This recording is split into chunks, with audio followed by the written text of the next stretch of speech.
Charlie Munger corner. While Charlie's direct quotes are limited in this letter, his influence is clear in the analytical rigor and focus on finding businesses with sustainable competitive advantages. The entire mode concept reflects Charlie's influence on focusing on business quality over cheap prices. The spotlight quote for this episode: simply attempt to be fearful when others are greedy and to be greedy only when others are fearful. This quote captures a contrarian mindset that is essential for investment success, having the emotional discipline to act opposite to the crowd when it matters the most. Let's have a look at the actionable takeaways from this particular letter. What is it that you can do today?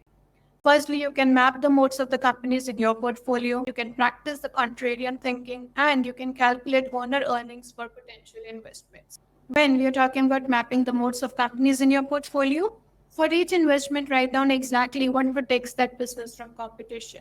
If you can't identify a clear mode, reconsider the investment. Secondly, practice the contrarian thinking. Start tracking market sentiment indicators and your own emotional reactions to the market moves. When you feel optimistic, ask what could go wrong. When you feel pessimistic, ask what opportunities am I missing. And lastly, calculate the owner earnings of potential investments. Look beyond the reported earnings to understand how much capital a business really needs to reinvest. Focus on businesses that can grow without proportional capital increases. To wrap up, we can say that the 1986 letter showcases Buffett at his most insightful, introducing concepts that became the cornerstones of modern investing.